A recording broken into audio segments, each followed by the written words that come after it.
말씀으로 하루를 여는 복된 새벽, 하나님께서 우리에게 주시는 귀한 말씀은 구약 성경 창세기 21장 6절에서 7절까지 되겠습니다.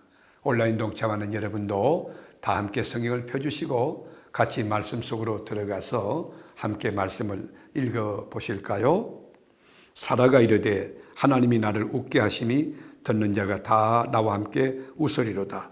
또 이르되 사라가 자식들을 젖먹이겠다고 누가 아브라함에게 말하였으리요마는 아브라함의 노경에 내가 아들을 낳았도다 하니라. 아멘.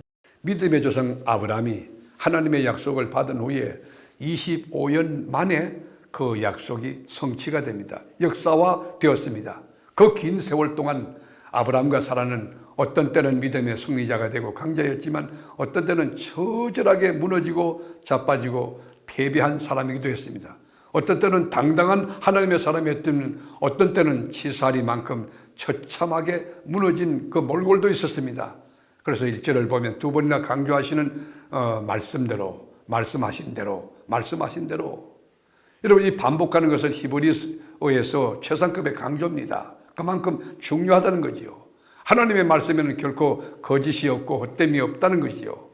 하나님의 말씀이 곧 행동과 같은 것입니다. 말씀 그대로 되어진다는 것입니다. 말씀대로 이루어지는 때는 아브라함이 백세가 되었을 때입니다. 노경입니다. 노경. 인간의 생각으로는 도저히 방법이 없는 절체절명, 절망적인 그런 시기를 의미하는 거 아닙니까? 그래서 하나님이 약속하실 때에 아브라함도 웃었고 사라도 웃었던 것입니다. 하나님이 사라에게 말씀합니다. 네가 웃었다. 하나님 안 웃었어요. 아니다, 네가 웃었느니라. 아브라함과 사라는 실망과 침체를 경험했지만 그의 뿌리는 흔들리지 않았어요.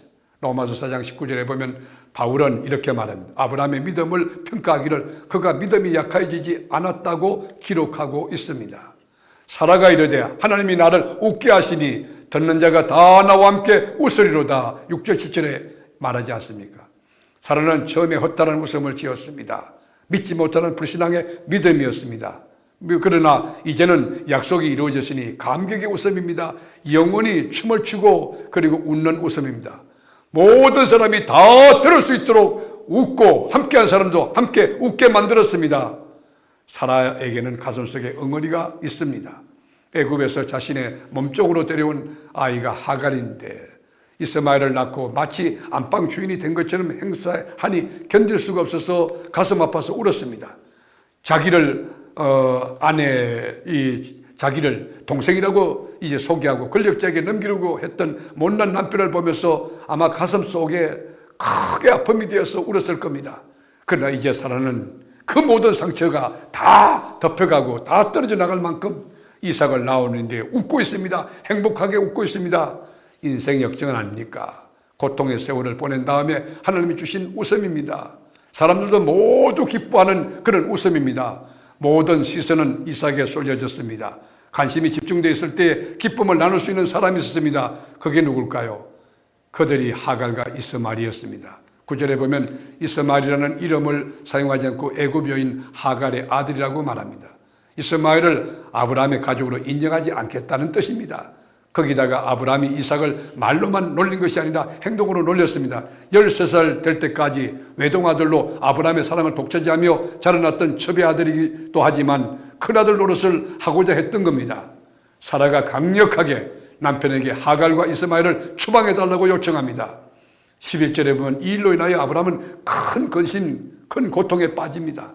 아브라함은 밤에 잠을 자지 못하고 깊은 고뇌의 시간을 보내며 이 문제 어떻게 할꼬 기도도 했지만 많은 방법도 연구했을 것입니다. 그러나 하나님은 사라의 편을 들어주셨습니다. 이것은 사라를 편하게 해주시기 위함이 아닙니다. 이것은 인간을 구원하시는 그리스도를 보내시는 하나님의 구원 계획 안에 이삭이 있음을 이거 확정해 주시는 그런 사건입니다. 육신을 위하여 심은 것은 육으로부터 여러분 이 죽을 것을 거두는 거 아닙니까? 갈라디아 6장 8절에 보면 자기의 육체를 위하여 심는 자는 육체로부터 썩어질 것을 거두고 성령을 위하여 심는 자는 성령으로부터 영생을 거두리라. 사랑하는 교회 여러분, 여러분은 오래 말씀을 붙들고 기다리면 이삭의 역사가 있을 거예요. 그러나 촐랑거리고 인간의 방법을 동원하면 이스마엘을 낳게 될 것입니다. 결국은 멸망입니다. 가정에 분열이 옵니다. 아픔이 옵니다. 말씀을 알려는 복된 새벽, 사랑하는 교우 여러분, 여러분은 하나님의 언약을 붙들고 25년 오랜 세월 동안 기다리지만 하나님의 약속이 이루어지는 이삭의 그 축복의 선물을 받기를 원하십니까? 아니면 여러분 편한 대로 그저 임시방편으로 세상적인 수단과 방법으로 이스마엘을 쉽게 구하고 인생을 살아가겠습니까? 오늘 여러분에게 하나님이 주신 참된 언약에 합당한 지혜를 가지고 승리하는 복된 삶을 사는 여러분 되기를 주님의 이름으로 축원합니다. 주님, 인간의 방법을 동원해서 이삭을 얻는 어리석은 그리스도인이 되지 않게 하시고 하나님의 언약의 말씀이 더디지만 오랜 날 동안 참고 참 기다려야 하지만 하나님의 약속을 믿고 그 말씀을 순종하며 살다가 하나님이 허락한 언약이 이루어져 이삭의 선물을 받는 저희들이 되게 하옵소서. 오늘도 성립케 하실 주님을 찬양하며 예수님의 이름으로 간절히 기도하옵나이다. 아멘.